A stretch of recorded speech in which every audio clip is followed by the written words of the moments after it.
Hola, buenas tardes. Estamos para la presentación de Samba. Vuelve, es un jugador muy conocido por nosotros. Estuvo 2 temporadas con nosotros dándonos un muy buen nivel. El año pasado no ha tenido su mejor año, pero aquí estamos convencidos de que nos va a dar mucho en el medio del campo. Es un jugador que aquí nos ha dado muchísimo rendimiento las 2 temporadas. Ha crecido mucho con nosotros y esperamos que este año vuelva a reivindicarse, que siga creciendo con nosotros y que nos ayude a conseguir todos los objetivos. Os paso con él. Hola, buenas tardes.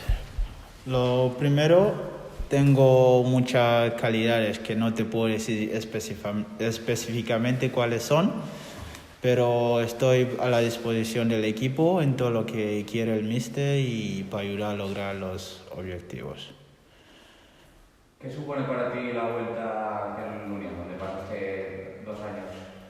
Como lo sabéis, aquí estoy como en casa y la vuelta aquí me hace mucha ilusión, más de el primer año cuando yo llegué aquí sin conocer a la afición, al equipo y todo. Ahora sí que he vuelto con una ilusión increíble y dispuesto a conseguir los objetivos del equipo. ¿Qué fue lo que te animó a decantarte por la propuesta del club? ¿Por qué decidiste volver? Pues como te digo, el primer año llegué aquí sin conocer mucho lo que era el Langreo y desde entonces he estado ahí siguiendo, aunque el año pasado no estuve aquí, pero he estado siguiendo y veo que tiene un proyecto muy ambicioso y me gustaría triunfar aquí con el proyecto de ellos. ¿Y segundas partes crees que son buenas?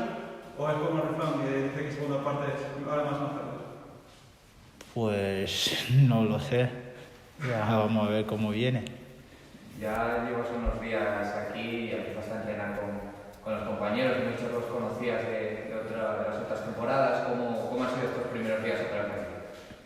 Pues como siempre, bien a un ritmo bien alto, que estamos a una semanita de que empiece la liga y he encontrado a los viejos compañeros y los nuevos y ahí estamos entrenando a fuerte para llegar a tope al primer día del partido. ¿Y qué objetivos tenéis de cara a esta temporada? Yo creo que los objetivos los va marcando la temporada como va, pero ya sabemos a lo que vamos a jugar y sabemos a lo que vamos a pelear.